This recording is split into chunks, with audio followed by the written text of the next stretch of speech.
Salut, donc je me présente, moi c'est Monia et aujourd'hui je vais te parler du streaming.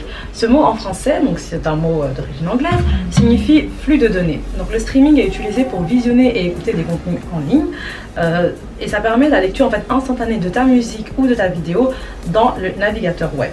Le streaming s'est largement développé depuis les années 2000 grâce à des grosses plateformes telles que YouTube, Spotify, Deezer, Dailymotion, Netflix et bien d'autres encore. Donc pour résumer, le streaming c'est quoi? C'est simplement le fait qu'aujourd'hui tu puisses regarder ta vidéo ou écouter ta musique sur internet sans avoir à la télécharger. Donc fini les 4 heures d'attente sur Emule pour regarder un film en fait. Et voilà, et depuis c'est devenu super populaire.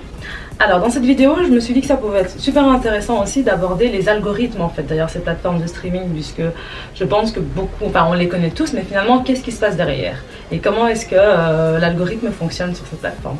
Pour ça, j'ai choisi deux exemples. Donc le premier exemple qui va être Spotify, comment se passe l'algorithme sur Spotify, et le deuxième exemple va être YouTube. Comment réagit l'algorithme sur YouTube? Donc sur Spotify. En gros, l'algorithme sur Spotify est basé sur le fait que à partir du moment où tu as écouté ce morceau, ça veut dire que tu as également écouté ce titre, cette playlist ou cet artiste récemment. Et donc en gros, l'algorithme va être capable d'étendre le morceau que tu écoutes à des milliers de titres susceptibles de te plaire. Comment ? Il va prendre la fréquence d'écoute des morceaux d'une playlist, le morceau, les artistes, la playlist écoutée récemment, le genre musical, bien sûr, et toutes ces datas en fait vont servir à affiner le résultat.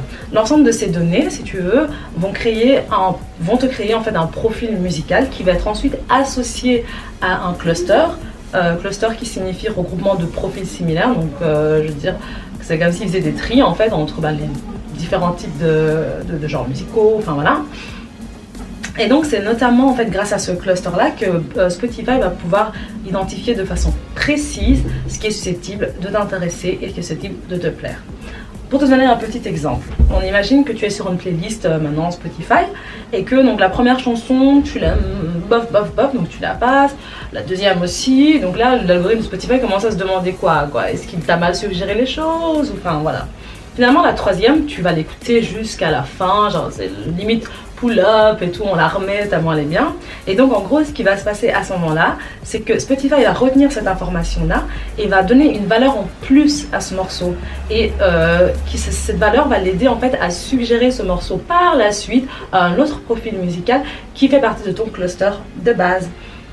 Donc si je devais te donner un conseil pour gérer en fait pour jouer avec l'algorithme de Spotify, c'est déjà au vu donc la plateforme donc ce qu'elle est aujourd'hui. Il y a eu plusieurs études des ingénieurs de Spotify qui ont publié ces infos là et donc ils sont tous d'accord pour dire que la playlist égale découverte musicale. Et donc si tu es artiste, entrepreneur, producteur ou en tout cas tu travailles autour du streaming audio, il va être intéressant pour toi comme sur Instagram. Donc c'est qu'à partir du moment où ta publication est relayée par une page influente ou un influenceur, la publication prend de la notoriété. Sur Spotify, c'est la même chose. À partir du moment où ton morceau est relayé par une playlist influente, ton morceau prend de la valeur pour l'algorithme. Le deuxième algorithme que je voulais aborder avec vous, c'est l'algorithme YouTube. Donc lui, son but est vraiment que les internautes reviennent régulièrement consulter de nouvelles vidéos. Ce qu'il veut, c'est vraiment te garder sur YouTube. Et pour ça, c'est simple, il va faire en sorte de toujours te proposer des vidéos qui correspondent à tes centres d'intérêt. Et c'est d'ailleurs même tout le rôle même du système de recherche sur YouTube. Donc comment ça va se passer?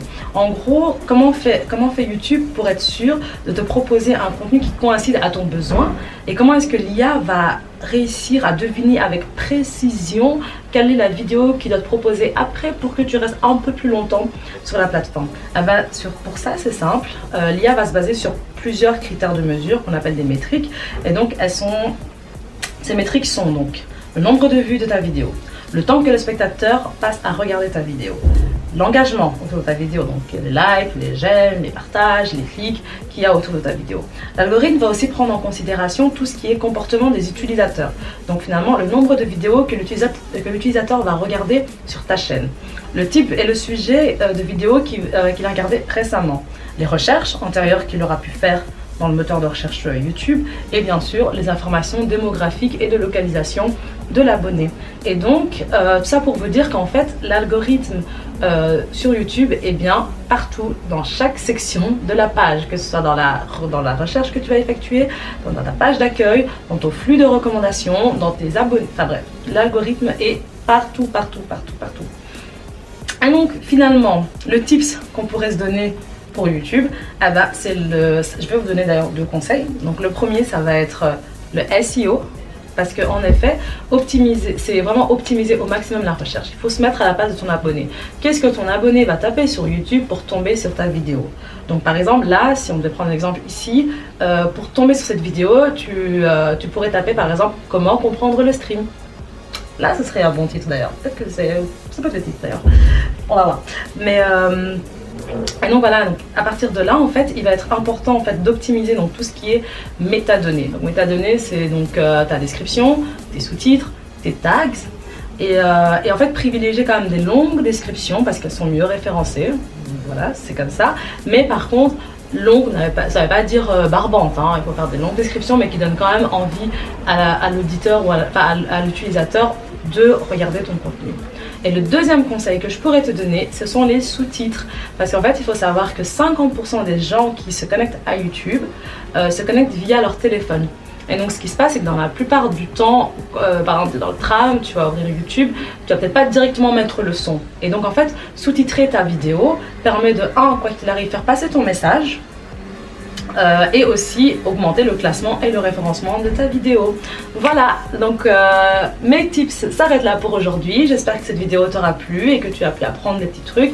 N'hésite pas à laisser des commentaires sur ce que tu penses de tout ça, sur ce que tu penses du stream. Est-ce que tu as peut-être d'autres conseils à partager avec l'ensemble de la communauté? N'hésite pas du tout, c'est juste là en bas. Et abonne-toi aussi à la chaîne, ça peut être cool. Pour avoir encore d'autres infos et d'autres types de contenus. Et si voilà, maintenant tu souhaites aborder d'autres sujets, d'autres plateformes, par exemple, on pourrait également aborder le streaming sur d'autres plateformes super connues. N'hésite pas à laisser les commentaires et on essaiera de voir.